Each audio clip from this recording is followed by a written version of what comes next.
We provide you the platform to turn your dreams into reality. Give wings to your aspirations with KR Mangalam University. कोरियाई प्रायद्वीप में अचानक एक ऐसा बाहुबली गरजने लगा जिसकी वजह से किम की सांसें फूलने लगी हैं। किम को समझ में नहीं आ रहा है कि आखिर क्या हो रहा है। कोरियाई प्रायद्वीप में हुई इस हलचल से अब रूस भी परेशान है और पुतिन ने नॉर्थ कोरिया में अपना दूत भेज दिया है। दरअसल रूस की ओर से क्लियर किया गया है कि नॉर्थ कोरिया की सीमा पर इस तरह की दखल अंदाजी बर्दाश्त नहीं की जाएगी। सवाल अब यह है कि वो आसमानी योद्धा आखिर कौन है जिसकी वजह से इतनी टेंशन बढ़ गई है। एक एक डिटेल आपको इस रिपोर्ट में दिखाते हैं। किम के कैपिटल को तेहरान बनाने का साज।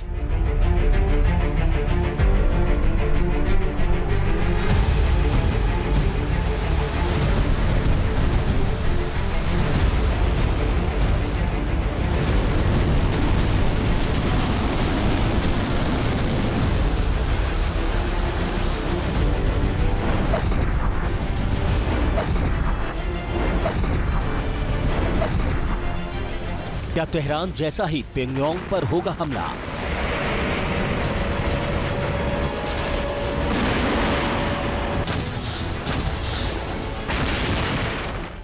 जैसे ईरान दहला वैसे ही नॉर्थ कोरिया दहलेगा।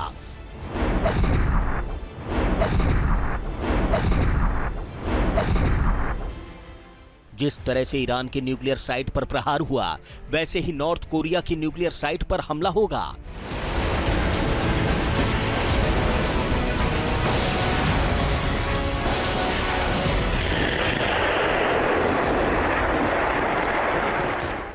जिस तरह से खामनेई अंडरग्राउंड हुए वैसे ही किम भी छिप जाएंगे। ये बात सुनने में भले ही अजीब लग रही हो, भले ही अभी इस पर यकीन ना हो रहा हो, लेकिन कोरियाई प्रायद्वीप में खौफ आई है। क्योंकि अमेरिका का बाहुबली कोरियाई प्रायद्वीप के आसमान में मंडरा रहा है।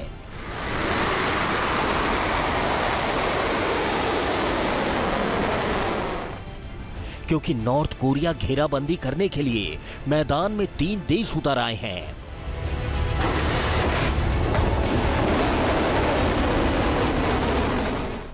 दक्षिण कोरिया, अमेरिका और जापान ने साझा हवाई अभ्यास किया। शुक्रवार को यह युद्धाभ्यास इंटरनेशनल जल क्षेत्र में किया गया। Внимание! Выстрел! Внимание! Выстрел! सबसे बड़ी बात यह रही कि इस युद्धाभ्यास में अमेरिका का आसमानी बाहुबली दिखाई दिया, जिसने इस पूरे रीजन में टेंशन बढ़ा दी।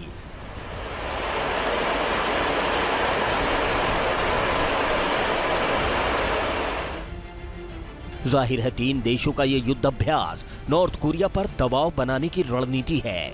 यही वजह है कि एक्सपर्ट भी कह रहे हैं कि अमेरिका के इस एक्शन से किम का पारा हाई हो सकता है।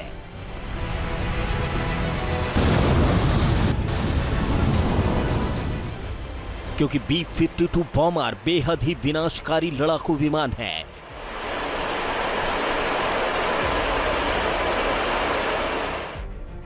B-52 स्ट्रैटोफोर्टिस एक अमेरिकी लंबी दूरी का सबसोनिक विमान है। ये बिना रिफ्यूलिंग के 14,162 किलोमीटर की दूरी तय कर सकता है। वहीं इसकी रफ्तार 1046 किलोमीटर प्रति घंटा है। ये विमान अपने साथ 32,000 किलोग्राम तक हथियार ले जा सकता है।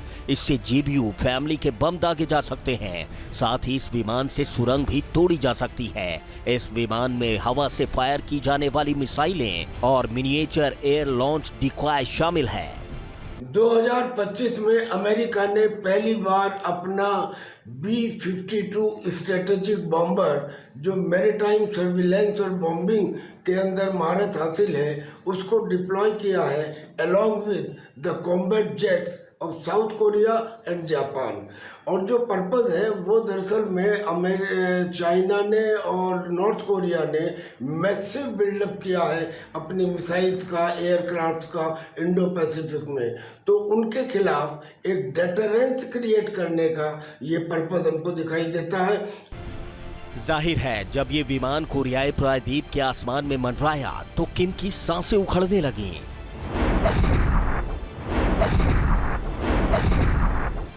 उत्तर कोरिया की सीमा के पास अमेरिका, जापान और साउथ कोरिया का युद्धाभ्यास ऐसे वक्त में हुआ है जब पहले से ही रूस के विदेश मंत्री की यात्रा तय थी। अब रूस के विदेश मंत्री सर्गेई लावरोव नॉर्थ कोरिया पहुंच भी चुके हैं। उनका दौरा रविवार तक रहेगा और जाहिर है कि जानकार भी तीन देशों के इस एक्शन को नॉर्थ कोरिया और रूस को भड़काने वाला एक्शन बता रहे हैं। एक्सपर्ट्स ये भी बता रहे हैं कि कोई जवाबी हलचल तीसरे विश्व युद्ध की वजह भी बन सकती है। पुतिन और किम की बढ़ती दोस्ती से नाटो के देश परेशान हैं।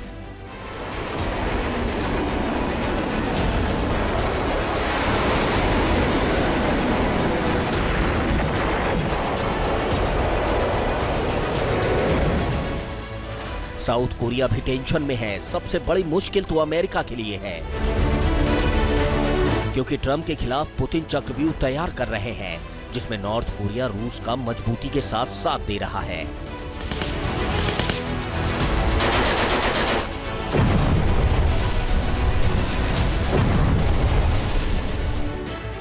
रूस के विदेश मंत्री की नॉर्थ कोरिया की यात्रा पर दुनिया भर के देशों की निगाहें टिकी हैं। जिस तरह से रूस की ओर से अमेरिका, रूस, जापान के युद्धाभ्यास को लेकर सख्त बयान आया है, उससे टेंशन और भी बढ़ गई है।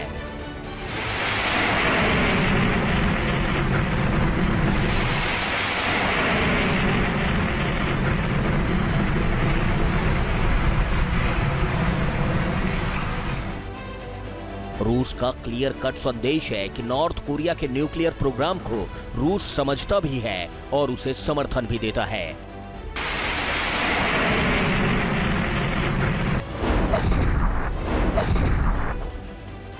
इसके साथ ही रूस ने नॉर्थ कोरिया की सीमा के पास अमेरिका, जापान, साउथ कोरिया की प्रेजेंस पर कड़ा संदेश दिया है।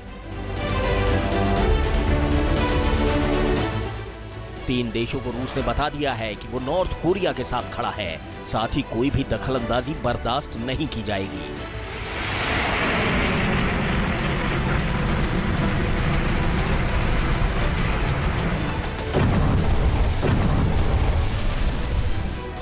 मतलब कि कोरियाई प्रायद्वीप में टकराव की स्थिति बन रही है, जिसकी वजह से साउथ कोरिया भी टेंशन में है।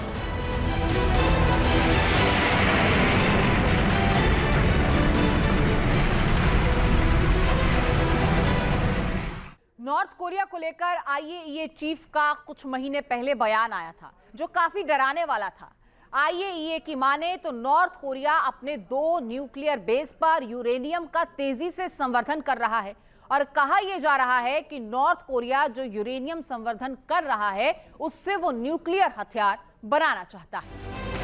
पिछले कई महीनों से खबर आ रही है कि नॉर्थ कोरिया न्यूक्लियर टेस्ट की तैयारी कर रहा है। नाटो और अमेरिका से भी कई बार ये खबर आ चुकी है कि किम 7वीं बार परमाणु परीक्षण करने का प्लान बना रहा है।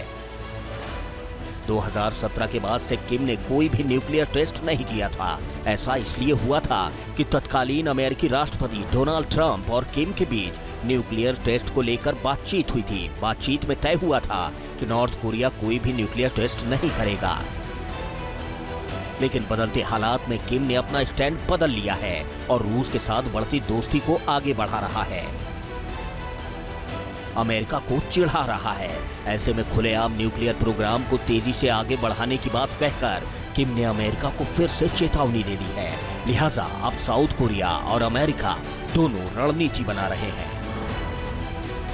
जिस तरह से Kim Jong Un nuclear program को लेकर अग्रेसिव हुआ था, उससे अमेरिका अब साउथ कोरिया में परमाणु बम की तैनाती के बारे में सोच रहा है। इससे अगर नॉर्थ कोरिया कोई भी एक्टिविटी करे तो उसे फौरन ही उसका जवाब दिया जा सके। अमेरिका ने अभी तक साउथ कोरिया में न्यूक्लियर बेस बनाया नहीं था, लेकिन रूस और किम के इस गठजोड़ की वजह से पेंटागन ऐसा करने के बारे में सोच रहा है। और यही नहीं, साउथ कोरिया में भी खुद के न्यूक्लियर प्रोग्राम शुरू करने की चर्चा अब आम हो गई।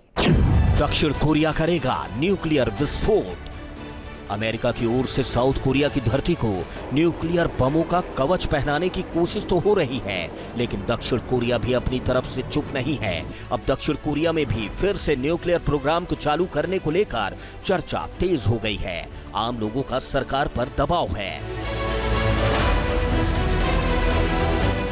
दक्षिण कोरिया में न्यूक्लियर वेपन को लेकर एक सर्वे किया गया। देश के 71% लोग फिर से न्यूक्लियर प्रोग्राम के शुरू करने की बात कर रहे हैं।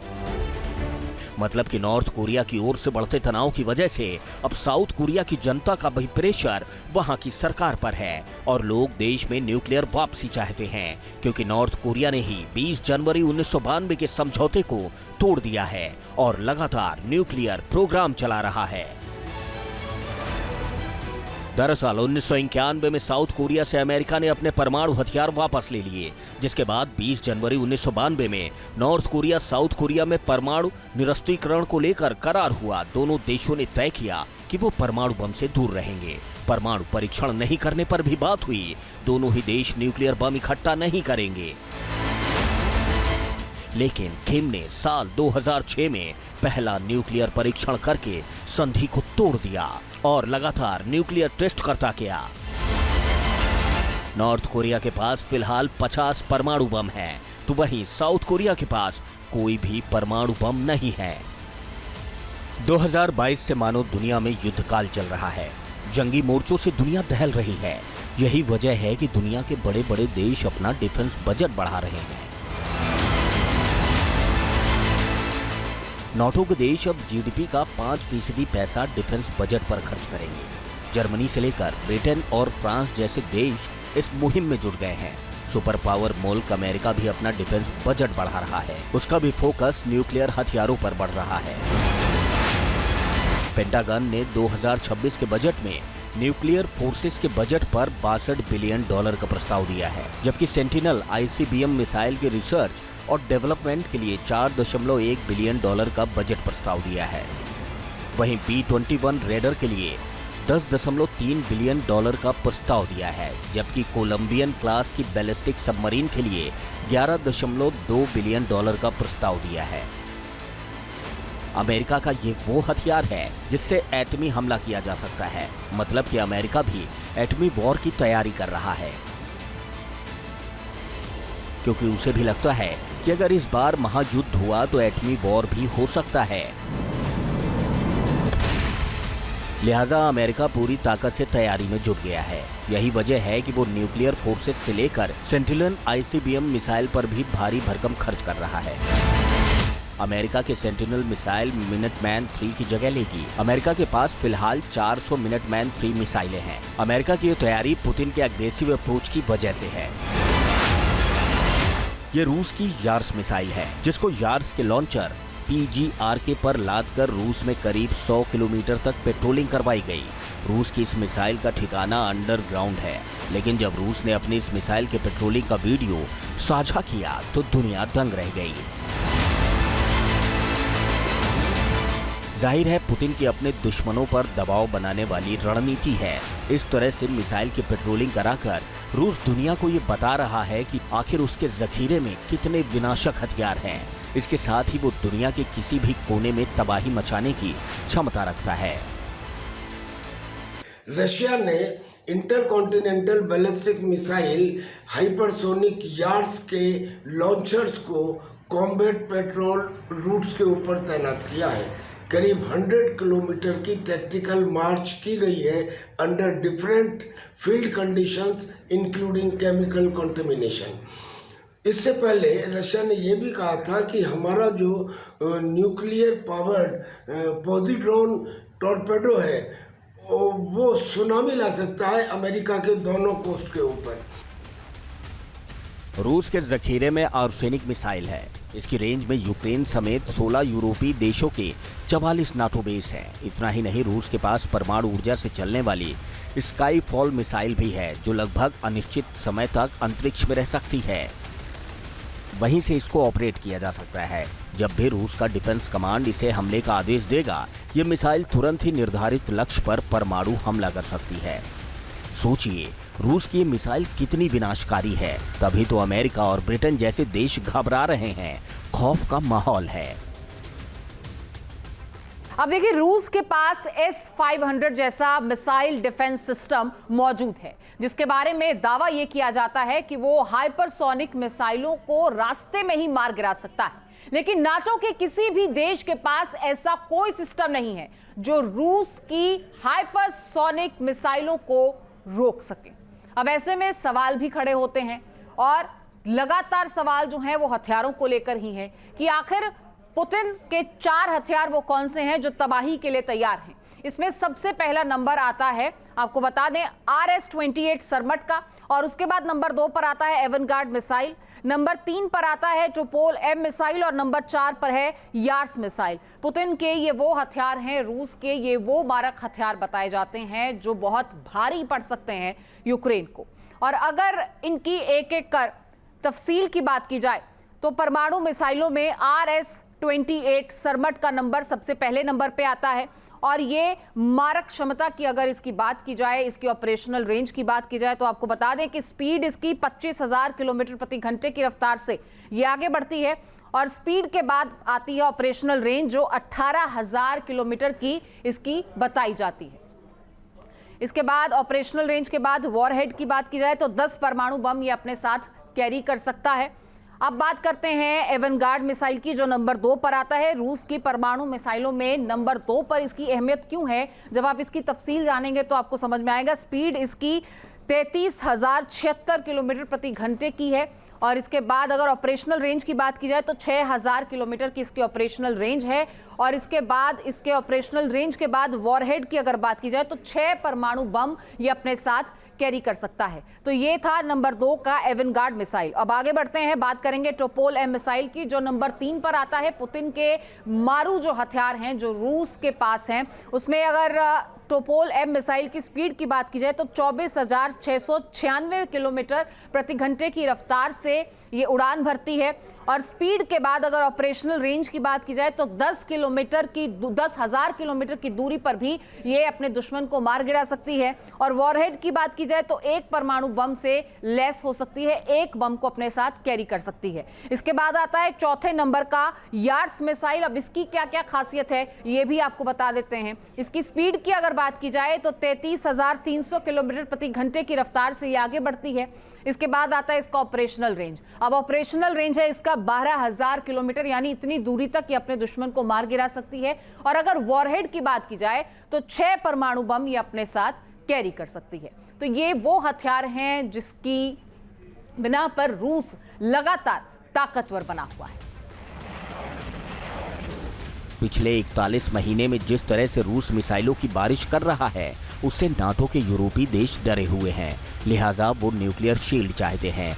IAEA के चीफ की ओर से दावा किया जा रहा है कि जर्मनी के पास न्यूक्लियर बम बनाने की पूरी सामग्री मौजूद है। अगर जर्मनी चाहे तो 1 महीने में ही न्यूक्लियर टेस्ट कर सकता है। मतलब कि न्यूक्लियर टेस्ट की होड़ ईरान से लेकर साउथ कोरिया और जर्मनी जैसे देशों में लगी है। न्यूक्लियर हथियारों की ये होड़ बता रही है कि अगर थर्ड वर्ल्ड वॉर हुआ तो महाभयानक होगा।